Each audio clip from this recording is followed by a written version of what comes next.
एक ट्रेड तलाश रहा हूँ। राजेश जी एक बार देखिएगा, सन फार्मा इट्स 993.20 और अपने सारे एवरेजेस के ऊपर लोअर शेडो ने आज डिफाइन कर दिया कि मैं नीचे टिकने को तैयार नहीं हूँ। लो एग्जैक्टली 20 डे में था। एक बार इसकी 1000 की कॉल लेके आइए। इनफैक्ट मैं ही निकालता हूँ सन फार्मा की 1000 की कॉल, क्योंकि इसने मूव दिया है राजेश जी। अप्रैल की कॉल ट्रेड कर रही है 16 रुपये 80 पैसे पे। कैप करनी चाहिए क्या इसको? 995 और करीब करीब 996 का जोन निकल गया, जो कि मेरे ख्याल से 29 मार्च का हाई है। तो कहां तक का स्विंग पॉसिबल है सन फार्मा में, राजेश जी? वीरेन जी, देखिए आपने बिल्कुल सही कहा, ये रडार पे था मेरे। सन फार्मा अगर आप ओवरऑल स्ट्रक्चर देखें तो अपने 200 डे में 100 डे में को कंप्लीटली रिस्पेक्ट दे रहा है। पिछले 3 दिनों में हमने देखा कि इसी लेवल के ऊपर ये सस्टेन कर रहा है।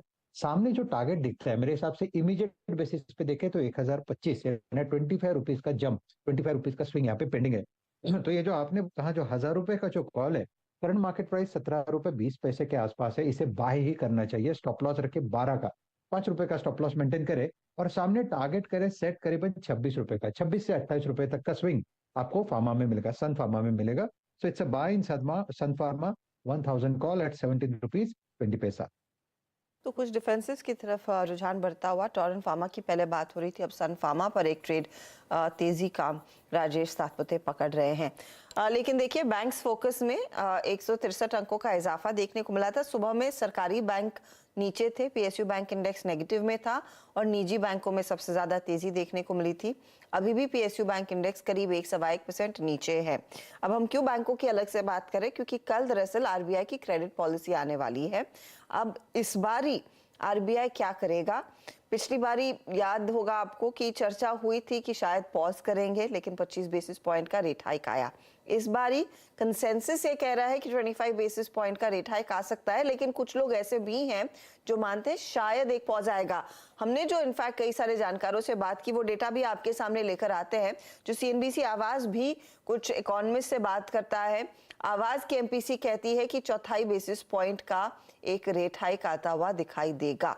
हमारे साथ अब उसी एक एमपीसी के मेंबर सौगता भट्टाचार्य जुड़ गए हैं एक्सिस बैंक से, ये इनके इकोनॉमिस्ट है। मिस्टर भट्टाचार्य, पिछली पॉलिसी में खूब चर्चा हुई थी कि शायद एक पॉज आएगा। इस पॉलिसी में एक बार फिर कंसेंसस बन रहा है 25 बेसिस पॉइंट का हाइक। इसके पीछे क्या फैक्टर्स रहेंगे? और आपका भी मैं देख रही हूँ आवाज एमपीसी में आपने भी 25 बेसिस पॉइंट की तरफ ही वोट किया है। कि फैक्टर क्या है इस रेट हाइक के पीछे फिर? सो नमस्कार, थैंक यू वेरी मच। दो चीज है कि ग्रोथ अभी भी बहुत तगड़ा है। जो डेटा जो देखने को मिल रहा है, जो पीएमआई की डेटा हो, जीएसटी हो, ई-वे बिल्स हो, फ्यूल कंजम्पशन हो, जो भी आप डेटा देखेंगे बहुत स्ट्रॉन्ग रोबस्ट डेटा है, बहुत रेजिलियंस है इकोनॉमी में।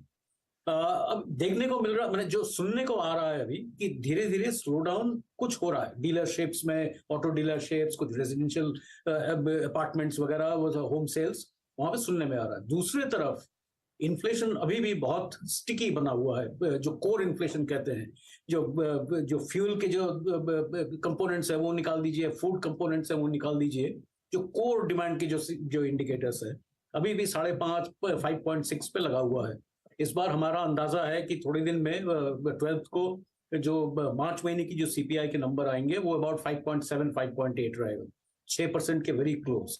तो ऐसे हाल में कि ग्रोथ कम नहीं रहा है, मैंने ग्रोथ अभी भी स्ट्रांग दिख रहा है, डिमांड स्ट्रांग दिख रहा है, इन्फ्लेशन लगातार बना हुआ है 6% के आसपास।